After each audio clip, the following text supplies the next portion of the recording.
Donc là, comment ça se manifeste au niveau de la formation? Donc voilà.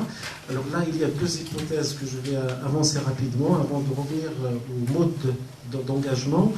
La première hypothèse, c'est de dire que la formation des adultes de façon générale, et en particulier la formation en général, a une double fonction.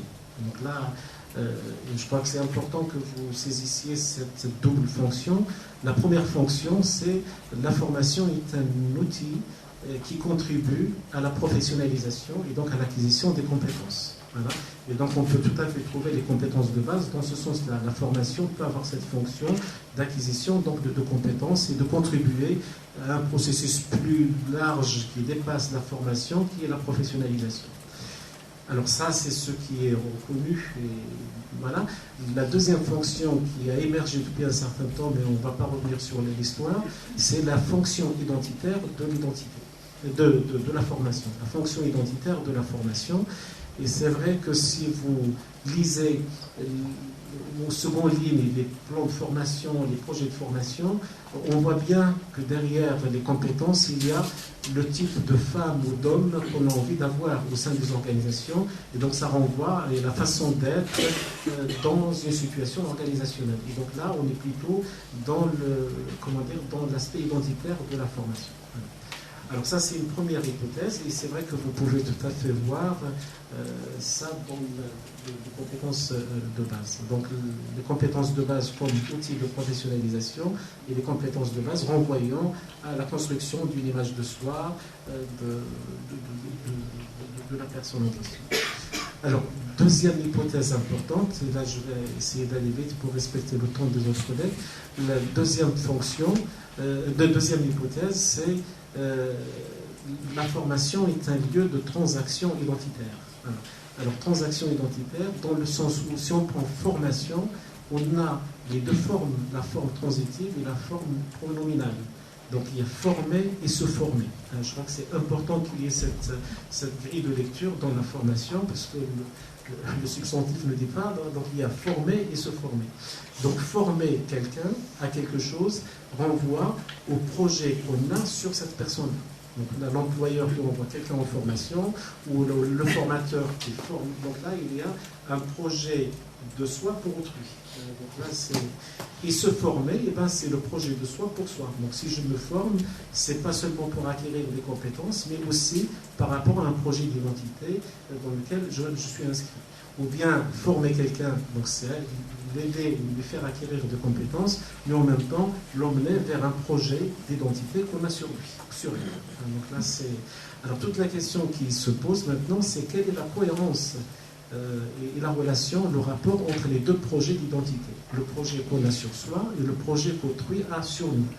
Donc s'il y a une complémentarité, une cohérence, on peut tout à fait se trouver dans une situation où l'engagement en formation peut être vécu comme un investissement ou un co-investissement, puisque les deux projets se complètent. Donc c'est ce que veut l'employeur, c'est ce que veut le salarié, et donc du coup il peut y avoir un investissement à l'interne.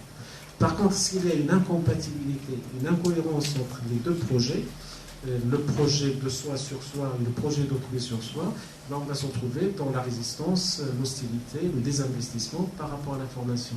Parce que la personne qui est en formation a une double lecture, donc à laquelle je vous renvoie, donc par rapport à la formation. On veut me faire acquérir telles compétences, mais en réalité, derrière ça, il y a tel projet d'identité auquel je n'adhère pas. Donc du coup, je peux être en conflit par rapport à ça. Voilà. Alors, tout ça, on peut le voir au sein de la formation. Et donc, du coup, il y a 5 modes d'engagement que j'ai pu repérer. Donc, je vais les énoncer. Peut-être dans la discussion, on peut y revenir. Donc, il y a déjà l'engagement en formation en tant que tel. Je vais essayer de prendre une note, parce que sinon, Isabelle va me tirer les oreilles. Donc, l'engagement en formation, le désengagement en formation,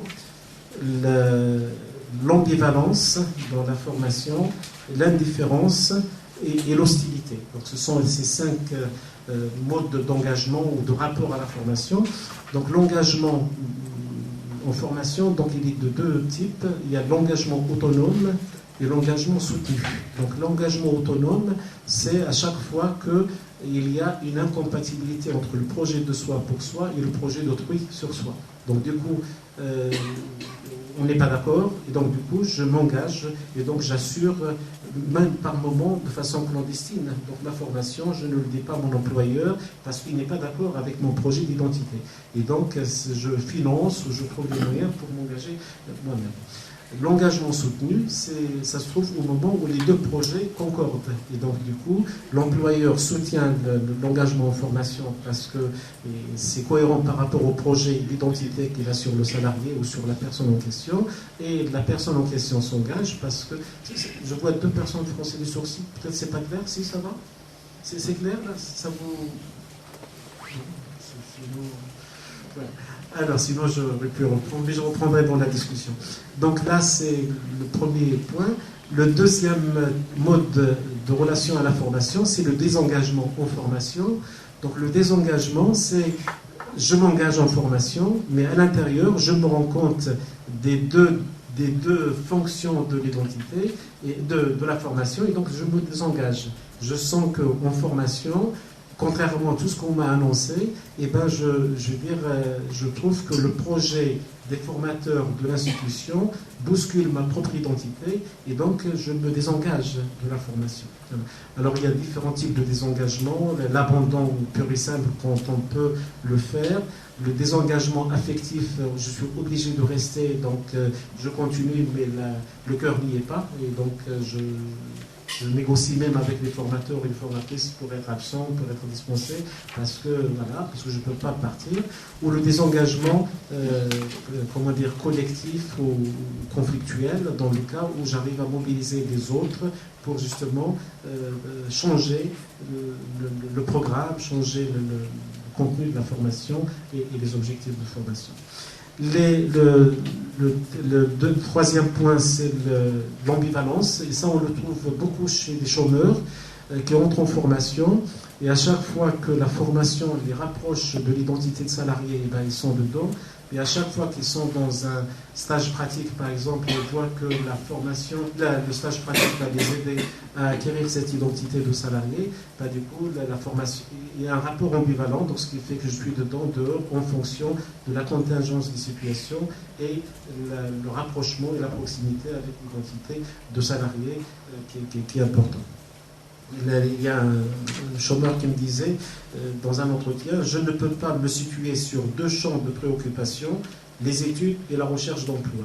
C'est difficile pour moi d'être à l'aise en formation si je ne le suis pas sur l'emploi. La priorité étant de bouffer. Pour montrer un petit peu que... Voilà.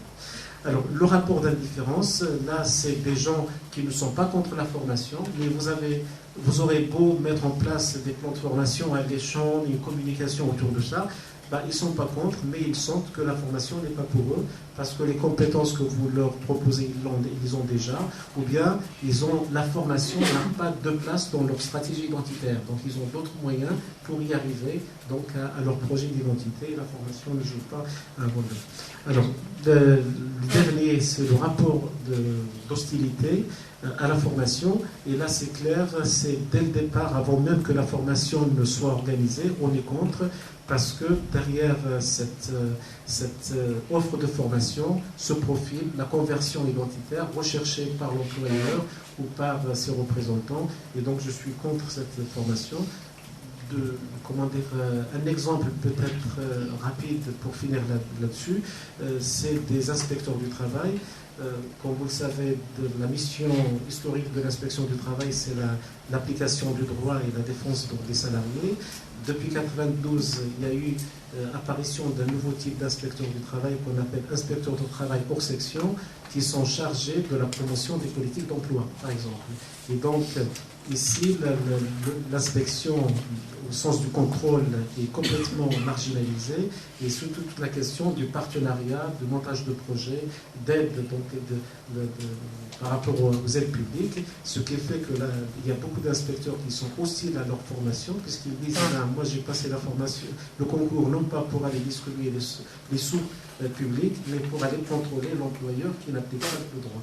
Et donc il y a eu tout des réactions très forte docilité par rapport à la formation parce qu'elle était vécue comme étant une reconversion identitaire. Et il y a beaucoup de consultants qui étaient venus en formation pour faire des formations sur la gestion des ressources humaines, le partenariat, les promos, voilà, qui étaient violemment interpellés et mis dehors de la salle. Pourquoi? Parce que les gens ne supportaient pas épidermiquement l'idée d'être en partenariat avec l'employeur, alors qu'ils sont là pour contrôler donc l'application de l'eau. Voilà, dans le temps imparti, mais